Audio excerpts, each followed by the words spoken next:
Meanwhile, the U.S. Secretary of State Antony Blinken arrived in Mexico on Wednesday in a bid to control the surging migration.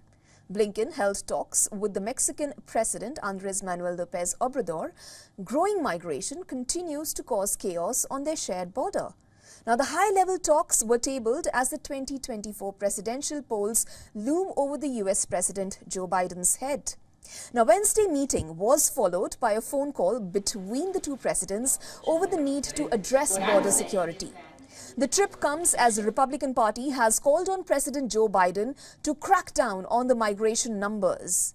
The Republicans have made the demand a prerequisite to vote in favor of one of the key priorities of the Biden administration, which is to provide aid and support to Ukraine.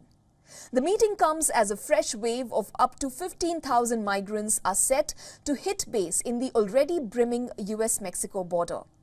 A caravan of about 8,000 asylum seekers, mostly from Cuba, Haiti and Honduras, are on the move towards the border. Separately, in the past week, over 10,000 people crossed over the borders every day. Now, post the meeting, Antony Blinken took to his account on social media platform X to reflect upon the key agreements at the meeting, referring to the migrant crisis.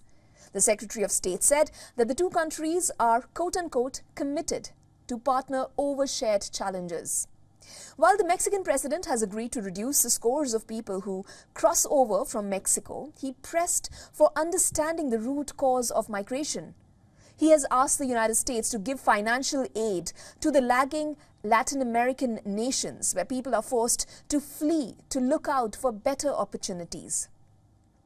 The president also spoke about the removal of restrictive U.S. sanctions from the governments of Cuba and Venezuela in order to help the countries prosper. During his address, President Obrador also warned that the issue of migration can alter the U.S. politics. U.S. presidential poll runners like Donald Trump have formed campaigns over a severe crackdown on migrants if brought back to power. Now, the aim of containment at the borders comes as record numbers of migrants continue to cross into the United States. Both in 2022 and 2023, over 2 million people have been apprehended while trying to cross the southern borders. In 2022, scores of migrants risked their lives to cross the Darien Gap, a remote jungle region bridging Central and South America. Now, after border authorities cracked down on the usual routes, people resorted to the Gap, which is the world's most dangerous migration routes. In the financial year of 2023, over 2.4 million migrants crossed over the US-Mexico border. The highest number of migrants were from Mexico itself, followed by Venezuela, Guatemala and the Honduras. Separately, over 1,000 migrants died while taking the journey in 2023. The reasons include sickness and lack of adequate health care, drowning, lack of water, among others. For more on this, our correspondent Susan Teherani has sent us this report. Listen in. Democrat mayors from sanctuary cities are uniting now, pleading for the Biden administration for more funding.